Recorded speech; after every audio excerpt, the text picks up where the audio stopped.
उधर देखिए, कोरोना संक्रमण की मौजूदा रफ्तार को लेकर कुछ लोग ये कह रहे हैं कि इसमें अस्पतालों में भर्ती होने की स्थिति नहीं आएगी।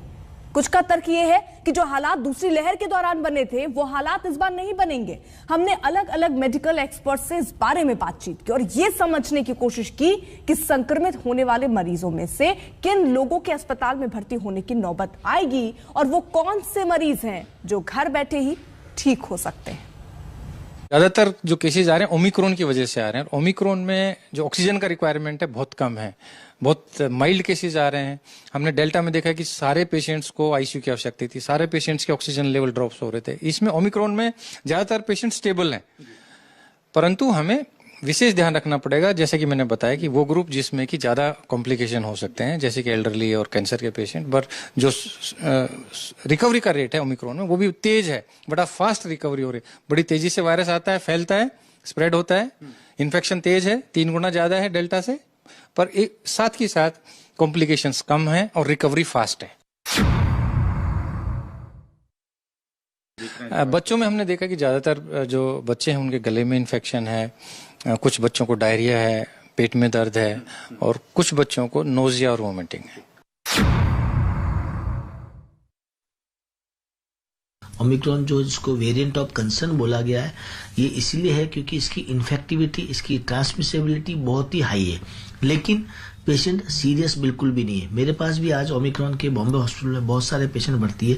16 पेशेंट ओमिक्रॉन पॉजिटिव है, उसमें से 14 पेशेंट मैंने डिस्चार्ज कर दिए। सिर्फ 2 पेशेंट और बचे हुए हैं जो ओमिक्रॉन पॉजिटिव है, लेकिन एक भी पेशेंट को कोई भी सीवियर तो बहुत दूर की बात है, माइल्ड टू मॉडरेट सिम्टम भी नहीं है।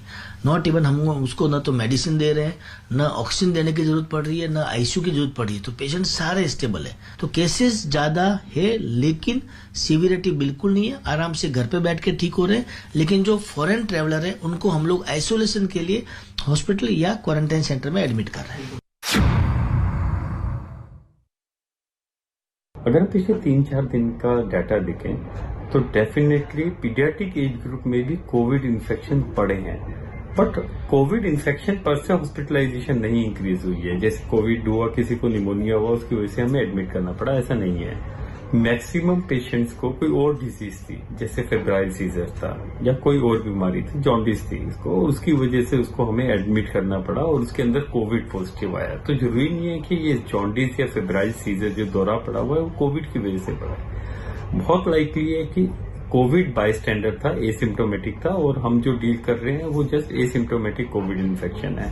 तो पैनिक नहीं करें। अगर आपका डाटा थोड़े टाइम बाद ये भी कहता है कि नंबर ऑफ हॉस्पिटलाइजेशन इंक्रीज हुई है, तो इट कुड बी कि ये हॉस्पिटलाइजेशन किसी और वजह से है और बाई चांस कोविड वार्ड में एडमिट हुआ, क्योंकि इन पेशेंट्स को हम कोविड वार्ड में रखते। अब एडल्ट की बात करते हैं। एडल्ट में भी काफी पेशेंट्स हैं जो मोनोक्लोनल एंटीबॉडीज लगवाने के लिए आते हैं, जो रेमडेसिविर लगवाने के लिए आते हैं। उन पेशेंट्स को जरूरत नहीं थी एक्चुअल में कोविड डिजीज के कारण, बट माइल्ड होते हुए भी हाई रिस्क केसेस में किन्हीं पेशेंट्स में ये इंडिकेटेड होता है, तो आप उनको एडमिट करते हैं कोविड वार्ड में।